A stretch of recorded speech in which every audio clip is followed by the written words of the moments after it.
running, está processando, gravando. Estava vendo aqui o calendário, então, oficialmente, muito bem-vindos aí, bom dia. Estava vendo o nosso calendário, a gente tem esse encontro, aí no próximo encontro a ideia é hoje a gente termina um material, começamos a falar de outro, a gente fecha, quero ver se no próximo encontro a gente começa a fazer algumas revisões, porque depois já começam a nossa temporada de caça ao 10 nota 10, né? Tem as primeiras avaliações. Deixa para a gente semana que vem falar do conteúdo, né? Do que vai ser abordado e tudo mais, mas já dando um spoiler aqui, antecipando, a gente vai essas primeiras avaliações, né? A T1, a V1, ela vai até indicadores, se eu não me engano, até indicadores econômicos, que é o tema da nossa próxima aula. Então, tudo daí para cá a gente vai tratar. Mas fiquem tranquilos que a gente vai fazer revisão, postar lá algumas questões, a gente vai debater essas questões aqui para a gente ter todo o êxito necessário e possível no que diz respeito a começarmos bem, né? Eu acho que o grande propósito é a gente, o desafio, eu sempre falo isso, né? Enquanto eu estou falando aqui, estou buscando aqui para compartilhar o material que ficou faltando da última aula. O desafio é a gente começar a se dar bem nas primeiras avaliações, que aí a média sobe, depois é só administrar. Pronto. Depois é só administrar o resultado. Né? Se a gente não dá um foco maior aí, pode acontecer milhões de coisas, né? Mas se a gente não der um carinho, um mimo maior nas primeiras avaliações, depois fica mais difícil a gente tirar a diferença. Então, vamos procurar arrebentar a boca do balão, como se fala, né, nesse primeiro momento, para termos todo o êxito que a gente busca, né, todo o sucesso que a gente almeja. Dito posto, falando de sucesso, na última aula a gente estava falando de microeconomia e macroeconomia, né? Se eu não me engano, a gente já falou de micro, né? E isso aqui, só recapitulando, né, para a gente começar a esquentar as turbinas, microeconomia está associado à teoria do consumidor, né? Também é chamada teoria do preço, né? Onde a gente olha quanto que o consumidor tem no bolso, olha quanto que a empresa tem no bolso e olha a capacidade produtiva da empresa. Não adianta você ter um parque fabril imenso se você não tem ali os fatores de produção equilibrados, né? Não tem mão de obra, não tem tecnologia, você não vai conseguir atender os pedidos, a demanda do mercado. E, por sua vez, pelo lado do consumidor, não adianta você ter o dinheiro se você não tem um produto, ou não adianta você desejar o produto se você não tem o dinheiro. Manter, então, esse equilíbrio, a gente está falando de microeconomia. Microeconomia, então, a gente está vinculando, né, só recapitulando, está vinculando a arranjos produtivos específicos, né, de determinados setores, onde são estimulados ali a relação insumo, transformação e entrega de determinadas áreas, de determinados arranjos produtivos, de determinadas localidades. Então, a gente observa, acho que eu dei um exemplo muito. Eu lembro que eu dei o exemplo, o setor moveleiro no sul do país, aí falei aqui do Rio de Janeiro, né, da região serrana, que tem um polo de produção de roupa íntima e por aí vai. Eu queria, então, me prender hoje, né, não sei se foi aqui especificamente que eu parei, mas o conceito, né, o que a macroeconomia trata. Macroeconomia a gente já percebeu, né, que é a análise do comportamento do não do preço, não da formação do preço, mas do nível do preço. Douglas, qual é a diferença de formação de preço e do nível do preço? Formar preço é custo, mas a margem eu tenho o meu preço de venda, né? Então, será que esse preço de venda está compatível com a minha concorrência? Será que ele está cobrindo os meus custos? Será que ele está me gerando uma rentabilidade adequada? Então, isso é respondido na teoria dos preços. Quando a gente fala de nível de preço, será que o nível dos preços praticados pelo mercado está permitindo a economia girar?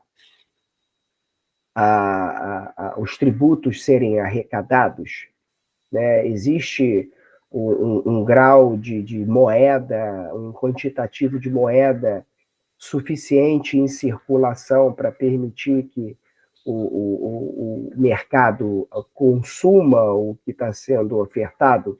Então, observe que a gente fala como a gente brinca, né, outro patamar, né? A gente dá uma amplitude na formação de preço, a gente dá uma amplitude no bolso do consumidor para verificar se ele está empregado ou não. Se ele não tiver empregado, não adianta nada eu produzir. E se ele estiver empregado, eu tenho que produzir de acordo com o bolso dele. Então, a percepção, e se ele quer consumir, eu tenho que permitir a ele que ele possa até financiar aquele produto que ele esteja ali com interesse de adquirir, né? Então, não tem que olhar o quanto que custa o aluguel do dinheiro que ele vai pegar emprestado no banco, entre parênteses, juros, né, a taxa de juros, né, o aluguel na verdade, do dinheiro é a taxa de juros que você paga para usar esse dinheiro. Então, macroeconomia, ela administra a taxa de juros, ela administra o nível dos preços, se os preços estão muito altos, estão muito baixos, até para eu poder estimular aquele preço que está muito baixo, a aumentar, se for estratégico, para aumentar a minha arrecadação, ou tributar aquele preço que está muito alto para desestimular o consumo. Esse tipo de comportamento se dá através da macroeconomia. E aí, para facilitar o nosso entendimento, vamos dividir esse mundo encantado da macroeconomia em algumas seções, né, algumas frações, né? A gente pensa, eu sempre falo isso, a gente pensa de forma fracionada, e aqui também não vai ser diferente. Quais são os mercados, então? Quais são as frações que compõem esse mundo, Douglas, da macroeconomia? Aí a gente tem a percepção do comportamento do próprio nível do preço, que é o mercado de bens e serviços. Vem cá, está faltando produto no mercado? Não está faltando produto no mercado? Está sobrando produto no mercado? Por que está sobrando produto? Por que está faltando produto no mercado? Qual é a relação? Será que vale a pena se faltar ou se sobrar, eu exporto ou importo? Então, acompanhar ali o mercado de bens e serviços é importante. Eu preciso também acompanhar não a renda do empregado, mas o nível da média regional, nacional, do PEA, né, da população economicamente ativa. Será que essa população tem capacidade para estar consumindo? Então, identificar o mercado de trabalho, identificar nível de emprego, nível de desemprego, a gente vê na mídia, né, todo momento, saindo notícia, né, o mercado de trabalho, o nível de desemprego diminuiu, o nível de desemprego aumentou, e tem sempre uma justificativa, né, ou positiva ou negativa, porque a interpretação desse mercado de trabalho e esgotar, vamos dizer assim, as justificativas, interpretar adequadamente as justificativas, por que ele está subindo, por que ele está descendo, é importante porque esse mercado de trabalho é um fator de produção que, de um lado, vai produzir, é o principal recurso, né, da empresa. A empresa tem lá os software dela, os hardware dela, e tem os human, né, as pessoas dela, os humanware, que é a mão de obra qualificada que vai manipular ali a tecnologia, vai manipular ali o maquinário para poder produzir os bens e os serviços ali associados. Isso de um lado. E do outro lado eu tenho o mercado consumidor, né? Então, o mercado consumidor precisa ter dinheiro. Medir o nível de emprego, medir a taxa de emprego, de desemprego, é importante para... E isso é feito para garantir ali a máquina rodando, né? E é analisado por esse mercado de trabalho. Um outro mercado, né, uma outra fração da macroeconomia, né, uma linha de estudo e pesquisa, é o mercado monetário. O mercado monetário, na verdade, é medir a quantidade de dinheiro, de moeda que está em circulação. Uma coisa é verificar quem está trabalhando, quem não está trabalhando. A outra coisa é você analisar o bolso de quem está trabalhando e o bolso vazio de quem não está trabalhando. Quem faz isso é esse mercado monetário. Qual é o papel e a funcionalidade, como é que esse mercado trabalha, Douglas? Eu vou pedir desculpa toda hora, vou estar com esses pigarros, né? Ele trabalha no sentido de quanto que está sendo colocado no cofrinho, vamos dizer assim, nos depósitos para ser usado. Quem é que está colocando o dinheiro no cofrinho? Quem é que está tirando o dinheiro do cofrinho? Porque se a gente for analisar a relação do banco conosco, do banco com outro banco, do banco com a macroeconomia, banco, na verdade, é só um cofre, né? Um depósito, né? Um local onde, de algum lado, alguém empresta dinheiro com uma expectativa de obter cobrar um aluguel. Quando eu tenho um imóvel e alugo o meu imóvel, eu tenho a expectativa de ter uma renda passiva, né, que se diz, sobre aquele imóvel que eu estou alugando. Quando eu empresto dinheiro para o banco, por sua vez, ele também vai me remunerar, né? Então, tem o mercado monetário, ele mede quantas pessoas estão colocando dinheiro no banco, emprestando dinheiro para o banco, a que taxa? 1%, 10%, 50%? Quem dera, né? E quem é que está pegando o dinheiro emprestado para o banco? Porque o banco, na verdade, é um despachante, né? Ele pega com alguém e empresta para alguém. Só que quando ele empresta, ele obrigatoriamente ele tem que garantir que ele vai remunerar quem colocou o dinheiro lá com ele. E aí, por força do sistema financeiro nacional, tem um xerife, né, tem um chefe nessa cidade, que é o Bacen, que é o Banco Central do Brasil, que é o órgão que é esse xerife, que é o órgão responsável justamente por garantir que você não está emprestando mais do que está pegando, e se você está emprestando mais do que você está pegando, você, banco, tem a garantia para honrar se porventura essa pessoa que pegou emprestado não te paga. Porque se essa pessoa não te paga, você tem que pagar naquela data, naquele prazo, quem emprestou para o banco, né?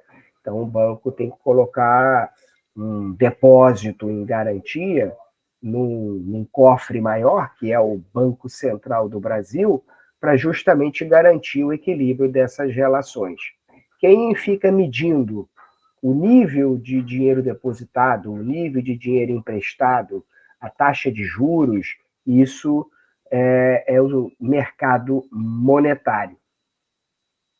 Existe um outro mercado, se alguém tiver alguma dúvida, por favor, me interrompa, hein? Existe o mercado de títulos. E o que é o mercado de títulos? A macroeconomia, ela diz o seguinte, você precisa ter a moeda. Você precisa ter a moeda. Mas como a moeda ela é numa quantidade menor do que a quantidade de pessoas que utilizam a moeda, as transações, né? Eu tenho aqui no meu bolso R$ 1. Nem sei se eu tenho, né? Mas vamos imaginar, eu tenho aqui R$ 10, vamos botar. Eu tenho R$ 10 no meu bolso.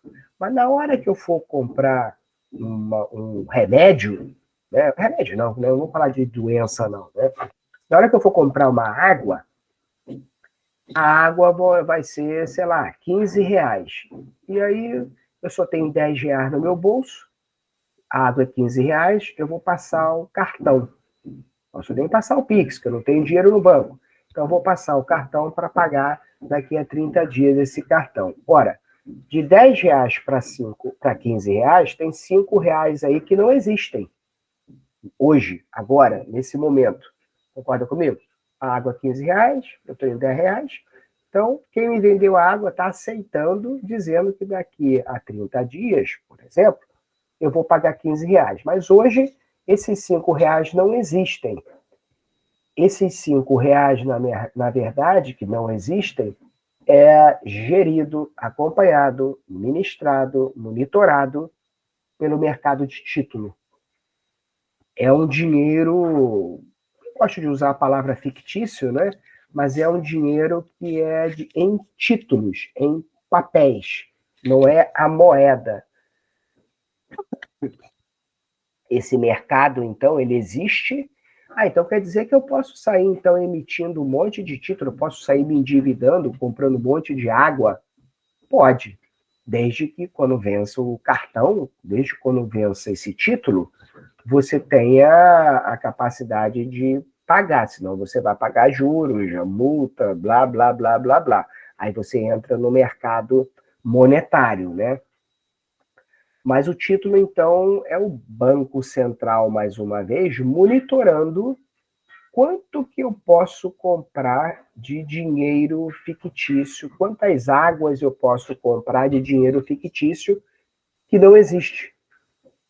Quando eu pego o meu dinheiro e invisto numa empresa, por exemplo, coloco o meu dinheiro na empresa, a empresa está pegando esse dinheiro, né, essa ação, esse papel, esse título de um fundo de investimento, vamos dizer assim, e vai usá-lo ali para comprar maquinário, bens de capital, enfim, vai fazer lá o que ela bem entender.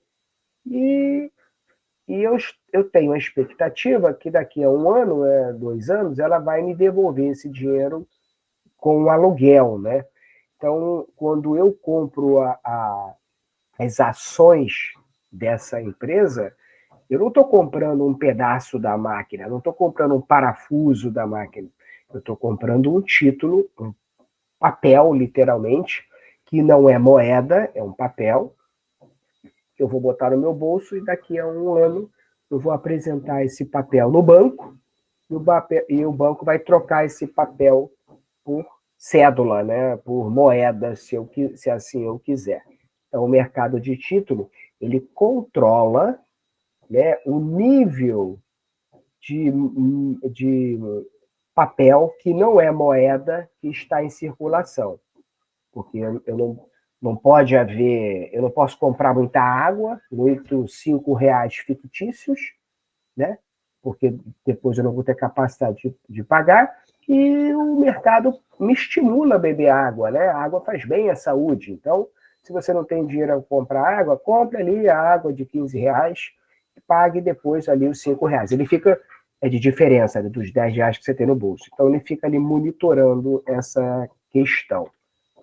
E o último mercado, né, porém não menos importante, que para fechar aqui os mercados macroeconômicos, é a relação que o país tem, que a quantidade de bens, de serviços que giram no país, a quantidade de trabalho, de mão de obra, de peia que gira no país, a quantidade de moeda que gira no país, a quantidade de títulos que gira no país, quando sobra ou quando falta a combinação desses mercados, eu vou buscar ou vou ofertar em outros países. Então, é o mercado de divisa, é a relação que esses fatores esses mercados, melhor dizendo, têm com outros mercados de outros países.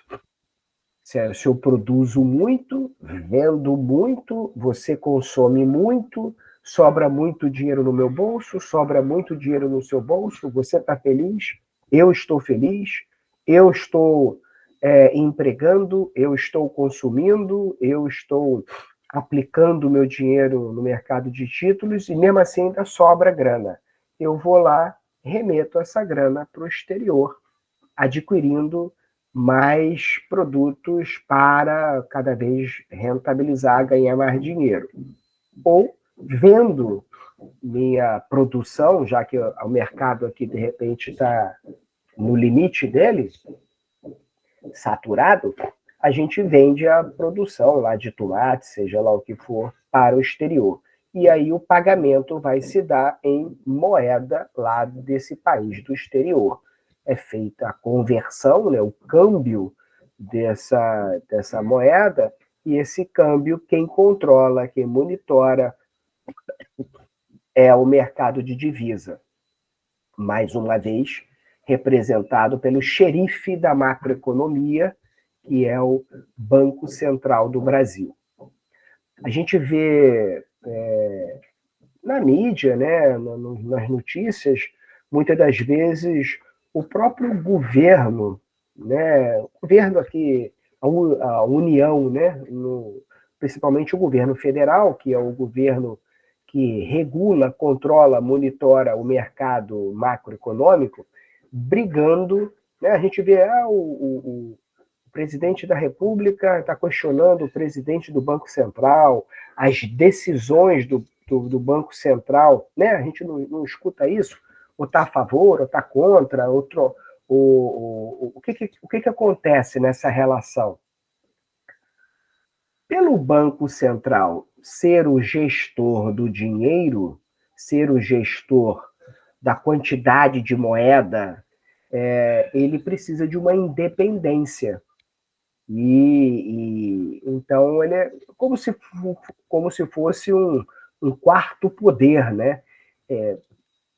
Quem tem o dinheiro tem o poder. E por uma questão até da nossa república, de uma forma transparente, de forma positiva, a gente deixou esse xerife, esse Banco Central, de forma independente, que ele tem ali, né, pessoas altamente qualificadas, altamente técnicas, com um interesse no bem-estar do país. Então, você dá independência para ele e ele controla o mercado de acordo com a execução que está sendo realizada. O executivo executa, né? Então, a gente está trabalhando aqui, eu estou dando a minha aula, essa aula, uma parte dela vai ser tributada, né? Quem determina o valor do tributo é o executivo. Mas quem diz o que vai ser feito com o tributo, né, é o Sistema Financeiro Nacional, é esse Banco Central. E é ele que controla, não, o Douglas está sendo muito tributado ali nas aulas dele, ou o Douglas está sendo um pouco tributado nas aulas dele. Então, esse equilíbrio, né, o Douglas parou de comprar água porque a taxa de juros da água está muito cara. Ou o Douglas está comprando muita água. Vamos monitorar o Douglas, porque ele está revendendo a água. Se ele está revendendo a água, eu tenho que tributar ele, porque ele está funcionando como um vendedor de água e não só um consumidor. Então, essa monitoria, esse equilíbrio, se dá através do controle do dinheiro. Quem controla o dinheiro, né, controla o poder. Então, quem faz isso é o Banco Central. Qual a relação dessa brincadeira com o agro, né? Você pode estar perguntando, questionando, como que trocar ideia de uns números, né? O agronegócio, né, essa atividade econômica, representa aí 25% de todo o produto interno bruto, PIB. PIB, né, esse produto, é tudo que a gente produz, toda a riqueza que a gente tem. Então, tudo que a gente tem de capacidade de produzir, 25% vem do agro, na nossa economia, né? E por que vem do agro? Porque nós somos agraciados aí, né? Nós temos uma área de produção imensa, né? Temos uma variedade de clima imenso, né? Desde do seco, passando pelo árido, pelo temperado, e temos uma diversidade grande de solo, etc., etc., e isso nos permite ali traduzir isso tudo em oportunidade. Então, a expectativa no nosso PIB é maior, mais do que $1 trilhão, né? Isso nos leva por isso que a gente ali é uma das 10 maiores economias do mundo, porque grande parte da nossa riqueza econômica vem do agro. Opa, se vem do agro, então vou voltar aqui o slide, se vem do agro, eu tenho que olhar para o mercado de bens e serviços, olhar para o mercado de trabalho, para o mercado monetário, para o mercado de título, para o mercado de divisa, ou seja, tem que dar uma atenção especial à macroeconomia quando a gente trata de agronegócio. Esse gráfico que eu estou compartilhando com vocês, eu acho interessante, eu gosto dele, porque ele diz o seguinte, desde 77 para cá, né, o pontilhado aqui, o fininho, né, esse pontilhado pequenininho, é a área plantada. Observe, então, que de 77 para cá, não teve um crescimento da nossa área plantada. Aqui é a relação de grãos versus área plantada, né? Os milhões, as toneladas de grão versus os hectares produtivos. Não teve crescimento da área plantada. A gente está plantando no mesmo quintal, vamos dizer assim.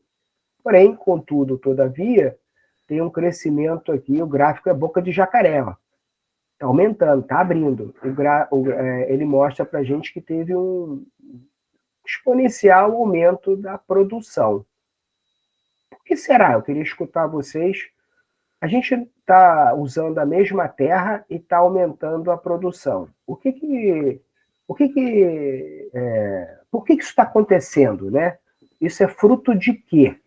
Quem puder abrir o microfone, fazendo uma análise desse gráfico, né? Eu queria que vocês interpretassem esse gráfico. Por que esse gráfico tem essa boca de jacaré? Hein? Um de cada vez aí, se não me confundo com as respostas.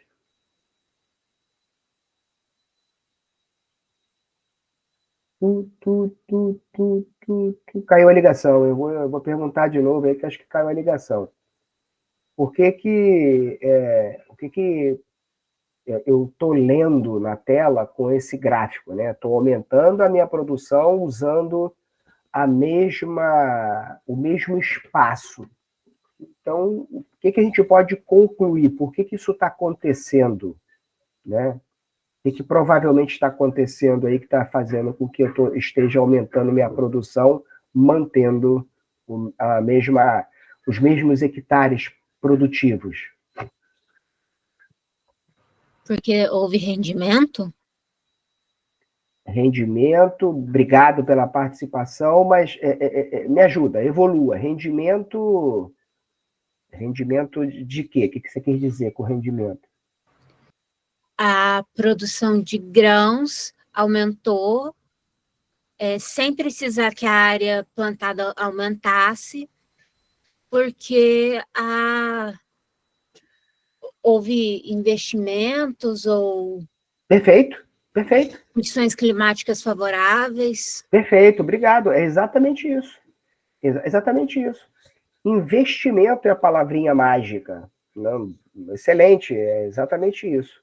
Investimento aqui é a palavrinha mágica. Investimento em quê, Douglas? Nos fatores de produção. Ou seja, tecnologia, investimento em capital, investimento em mão de obra, investimento em gestão dos sistemas agroindustriais. Isso permitiu com que nós produzíssemos mais no mesmo espaço de tempo. Vou dar um exemplo aqui da nossa relação. Eu estou dando aula aqui nesse momento, né? Nem sei quanto, somos 50 aqui nesse momento. Estou dando aula aqui para 50 pessoas em polos distintos, cada um numa localidade, e eu estou aumentando a minha produtividade. Eu estou tendo aqui uma penetração, né? Uma capilaridade maior, pelo simples fato da gente estar usando a tecnologia a nosso favor.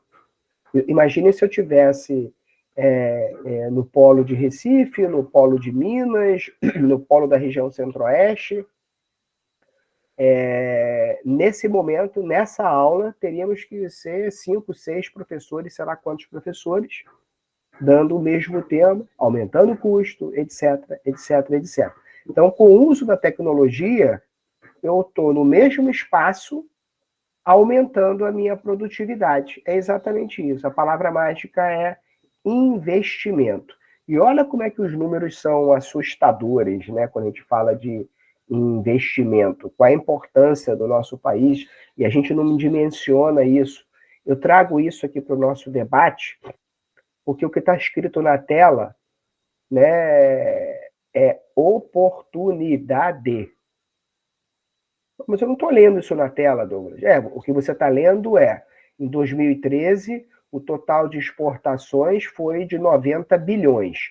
9% de tudo que foi exportado, ou seja, do mercado de divisa do mundo, passou pelo Brasil. Quando que, nos anos 2000, metade, só 4%. Então, em 2000, 4% de todo o volume do mercado de divisas do mundo passava pelo agro, passava pelo Brasil, Zil. Esse número ele dobrou em 15 anos. Passou a 9%, 10%. Hoje está em 15%. Então, assim, oportunidade que está escrito na tela para nós, profissionais. Para nós, para vocês. Vocês estão fazendo uma área, né, medicina veterinária. Uma área que, claro, tem a parte técnica, mas a parte técnica, apliquem, por favor, a parte técnica num segmento que esteja ali em franco crescimento. Então, se voltem para o mercado agrícola, se voltem para o mercado de exportação. Está aqui, a parcela de exportação aumentou de 25% para 36% no mesmo período. Dados aqui da Organização Mundial de Comércio e Economia, OCDE, é um organismo internacional. Brasil exportou, aí deu os números, né? 220 bilhões, blá, blá, blá. Segundo, isso aqui, segundo a OCDE, o Brasil vai ser o principal exportador do mundo a partir de 2025. Hoje, aqui, trabalho feito, está dizendo que isso não sou eu, professor, não é o livro, é o organismo internacional que controla, monitora, que colhe informações de todas as macroeconomias do mundo e tabula e apresenta em relatórios. O Brasil vai ser o principal exportador. Então, aquele mercado de divisa tem que ser analisado, acompanhado, controlado, monitorado, porque o volume de oportunidades está crescendo. Então, o que eu estou lendo na tela é oportunidade. Isso aqui é macroeconomia. Um gráfico aqui é medalha de ouro em tudo. Está aqui, ó. Produção e exportação. Eu posso produzir, posso vender no mercado interno. Posso produzir e posso vender no mercado externo. Mercado externo é interessante, porque é dólar, né? Então, se o dólar está muito alto, eu vou vender lá fora, eu como produtor, para ganhar mais dinheiro. Se tem crise, tem tarifaço, etc., etc., eu vou procurar outros mercados que não me cobrem taxas ou vendo no mercado interno se tiver capacidade de riqueza para rentabilizar. Mas a população vai morrer de fome. Não, de fome ninguém morre, aqui entre nós, né? Pode ser que no continente africano ainda exista essa barbárie no nosso planeta, mas aqui no nosso país isso não rola, né? E aí, eu como produtor, eu não posso vender tudo aqui no Brasil, no mercado interno, tendo em vista que a venda aqui é em real e lá é em dólar. Então, eu vou estar sempre vendendo em dólar. Cabe ao governo controlar, acompanhar. Mas aqui, na tela, cara, primeiro colocado em tudo. Primeiro colocado em produção e exportação de soja, terceiro colocado de produção e exportação de milho, café, açúcar, laranja, blá, blá, blá. Tudo commodity ou produto, né? Aqui tem produtos também, né? Mas a maioria... Mas isso aqui é 100%. E aqui do lado, essa tabelinha aqui, ela é legal. 55% de toda a soja do planeta Terra, quem consome somos nós. Quem produz, desculpa, consome não, produz. Somos nós. 75%, daqui a pouco vai bater 100%, de todo o suco, não laranja, né? De todo o suco de laranja comercializado no planeta Terra, é Brasil, Zil. O que eu estou lendo na tela, então, é oportunidade. E aí, quando a gente fala de oportunidade, daí a potência do agronegócio, quando eu falo de oportunidade, eu falo de pressão, desafios, inveja, né, do concorrente, etc. e etc. Né, a gente tem aí um diferencial competitivo, pesquisa também do último censo agrário feito, né, recentemente, dizendo o seguinte, que o mundo vai precisar de quê? O mundo vive de energia, né? Energia é alimento. Então, tá aqui, ó, o mundo vai precisar de 3 palavrinhas mágicas. Alimento, fibras aqui de uma forma genérica, e energia, né? E hoje nós somos o segundo maior produtor e exportador, se a gente fosse colocar em conjunto aí tudo que a gente produz, tudo que a gente comercializa, botar tudo em caixinhas, uma caixinha de alimento, uma caixinha de fibra, uma caixinha de energia, hoje nós somos o segundo maior volume produtivo exportador do planeta Terra. Então vamos pensar no futuro, né? Vamos viver hoje pensando no futuro, né? Sentindo a brisa, né? O vento. Da onde que está vindo o vento? Se o vento está vindo de lá, eu vou então me especializar, vou me profissionalizar, vou estudar aquela tendência, né? Douglas, você está falando muito da agricultura, e você está falando muito, desculpa, de commodity, e a pecuária. Eu não vou ficar lendo aqui, essa aqui é só para efeito de curiosidade, mas o maior rebanho do mundo, de quem é? Medalha de ouro para a gente. a maior volume de exportação de carne bovina do mundo, quem é? Somos nós. Então, os indicadores aqui de produção, de exploração por hectare, de importação por hectare, os números estão aí na tela, né? De consumo per capita de carne bovina, né? Produzida e exportada, está na tela. Douglas, você não está explorando muito isso, né? Isso é objeto de prova? Não vou te cobrar quantos hectares tem de boi no pasto nacional, quantas toneladas de água, qual o valor da arroba, não vou colocar isso. Eu coloco essas informações no slide para você ter uma dimensão, né, da nossa potência, do nosso peso. E ainda agora eu falei que tem conflito, né, que tem interesse, tem guerra. Eu lembro que em 2016, quando começou essa história de gripe aviária, de Covid, isso aí tem 10 anos precisamente, né? Em 2016, o Brasil era o segundo maior exportador mundial de aves, né? De carne de frango, né? De uma maneira geral. E isso estava bombando na ocasião. Aí, quando foi em 2017, olha como é que a gente tem que analisar o todo e não aquela história, né? Olha a floresta e não olhe só a árvore.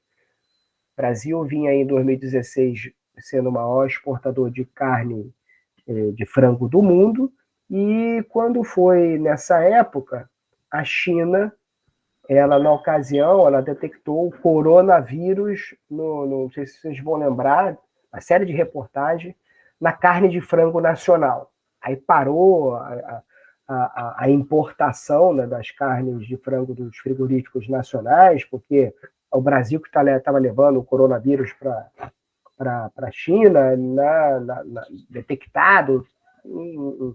E aí o mercado nacional foi estudar será que realmente o frango nacional que estava com coronavírus, antes de estourar, né, nos seres humanos, 2016 isso. O que acontecia? A nossa produção, nós com tecnologia, como a gente falou, com crescimento de produção, será que a gente estava realmente com algum erro no processo produtivo, comprometendo a nossa produção? Aí o mercado fez essa pesquisa e chegou à conclusão de que existia uma pressão interna na China, a cadeia de produção do frango chinês não era uma cadeia automatizada, não era uma cadeia equilibrada. Então, os produtores nacionais estavam pressionando, tanto de frango quanto da suinocultura, estavam pressionando o mercado nacional a consumir internamente o que era produzido lá. 90% da produção chinesa, nos mercados chineses, era nacional, era made in Brasil. E aí, quem estava produzindo o frango e o porco lá não estava conseguindo penetrar no mercado porque o custo de produção era muito alto. O governo, para não ficar mal com esses produtores, começou a criar taxa, dificuldade, e uma delas foi a história do coronavírus no frango nacional, para que as pessoas parassem de comprar. Você vê que o jogo é baixo, né? Depois, futuramente, se descobriu que o produto, que o vírus estava na embalagem, a embalagem que era manipulada depois que chegava nos containers dos portos chineses, e não propriamente dito dentro do consumo. Ou seja, que eu coloquei aqui, né, as evidências, né, em 2020 foi provado que a Associação Brasileira de Proteína Animal provou que tudo que era produzido nacionalmente era de excelente qualidade, como tem que ser, e o problema maior estava justamente na manipulação.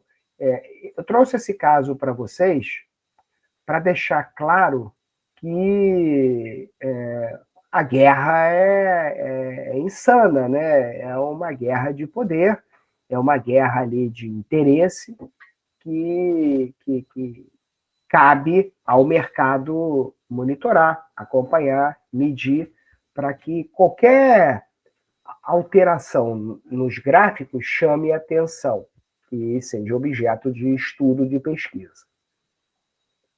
Por falar de gráfico, aí a gente remete a um tema que eu quero começar aqui, né, tem um tempinho, quero começar hoje.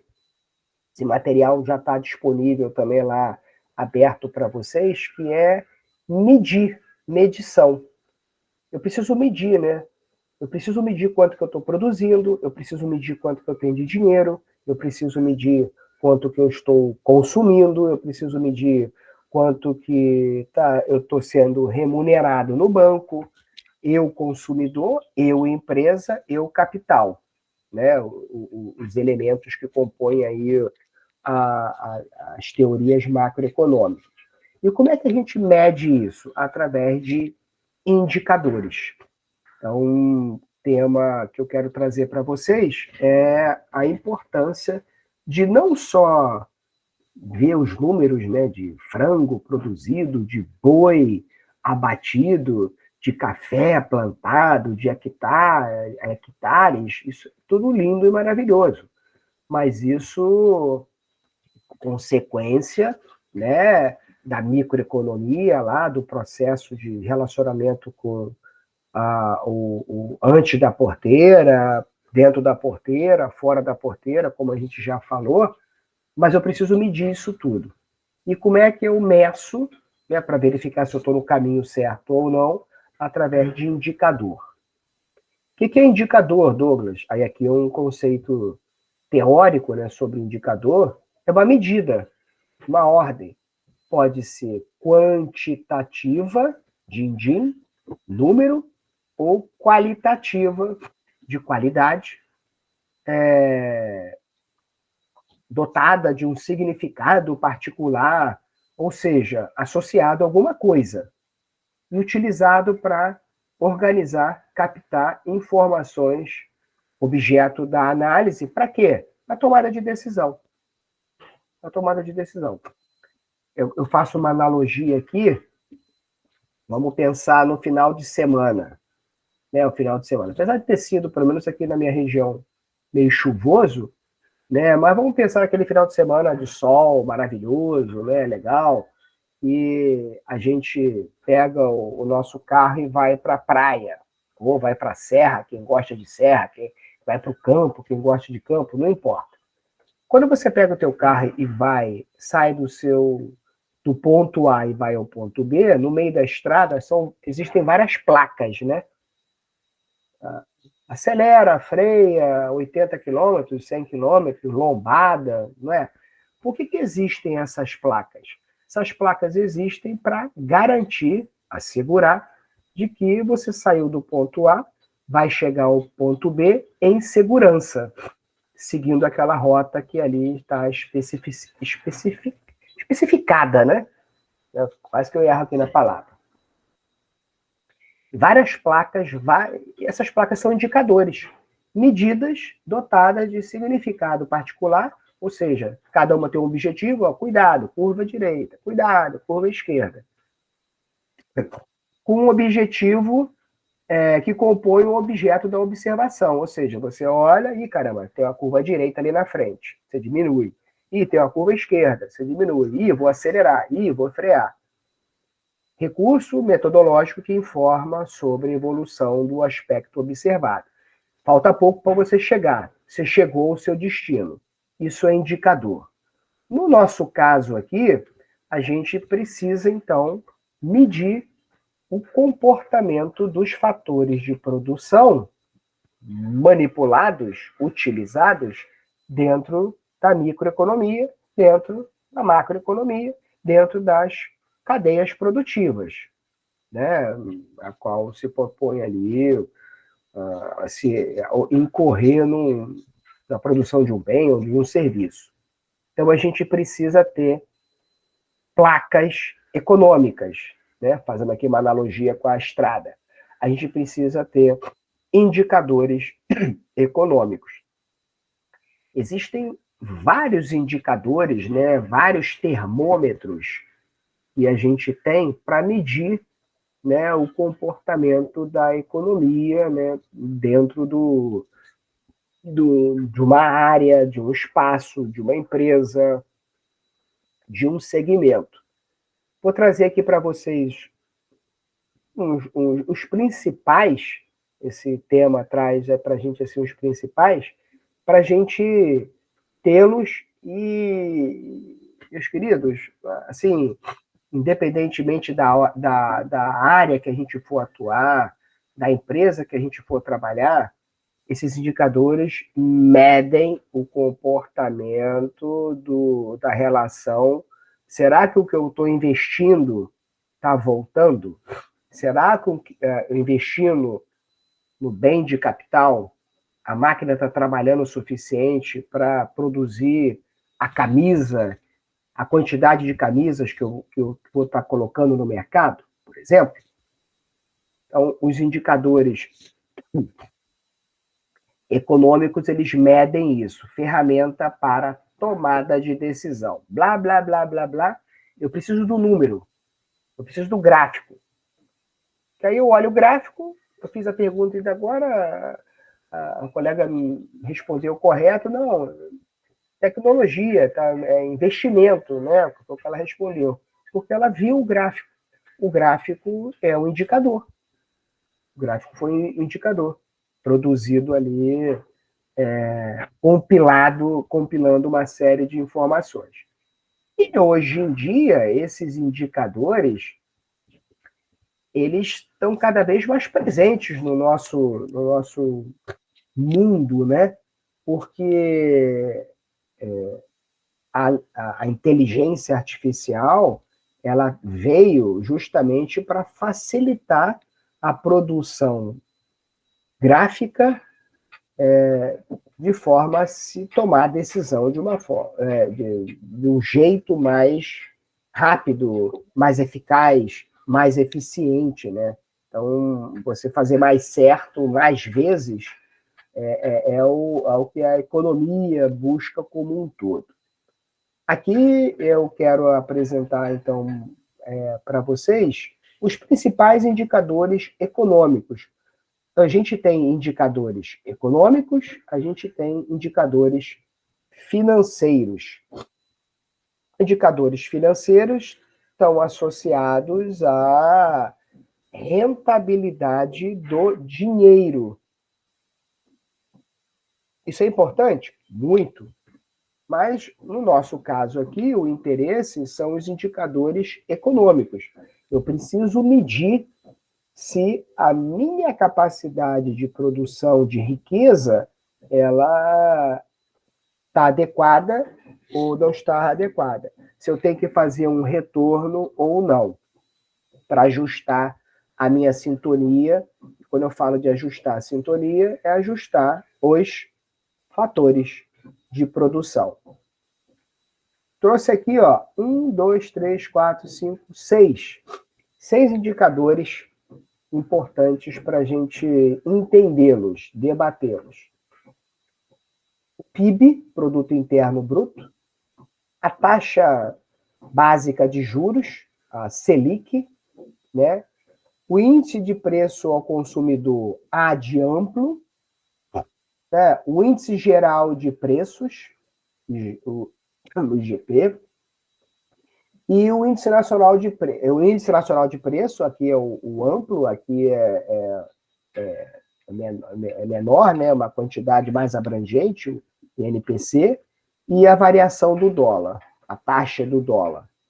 Esses indicadores são os indicadores que os economistas, né, de uma maneira ampla, plena e total, monitoram, acompanham dentro de uma empresa, de uma atividade de negócio, quer dentro da empresa, quer a empresa com relação aos concorrentes, a gente fala de micro, que é do somatório das empresas com relação a outros países, né? A gente fala de macro.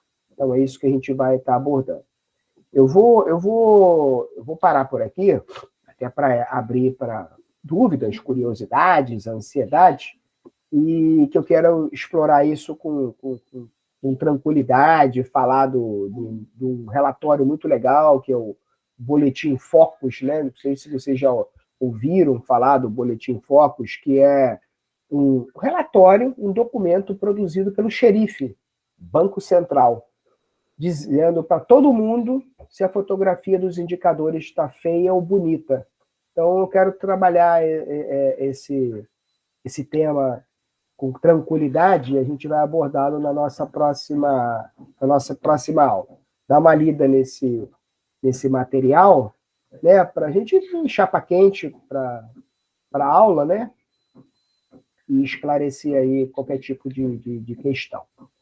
Dúvidas, aflições, colocações, angústias? Tranquilo, obrigado. Eu estou vendo aqui a moral da galera, está dando força. A Samara respondeu, houve investimento, né, como muito bem colocou, né, ela fez a pergunta, investimento em tecnologia, tudo aquilo que a gente falou. Obrigado, Denise, obrigado pela força aí. Tranquilo? Então, ó, beijo no coração de cada um de vocês, excelente semana, cuidem da saúde, se hidratem. Eu não bebi uma água aqui, ó. Eu vou puxar minha orelha, porque tem que sair daqui, no mínimo aí, 2 litrão por dia, né, para mantermos aí hidratado o nosso corpo. Obrigadão, hein? Tudo de bom essa semana para vocês. Então, a Laura, o Antônio, a Samara, a Rafaela, a Eduarda, a Shirley, e todos os demais, Denise, Carmen, todos os demais aí, um beijo no coração de vocês. Saúde! Deixa eu parar aqui a gravação, antes que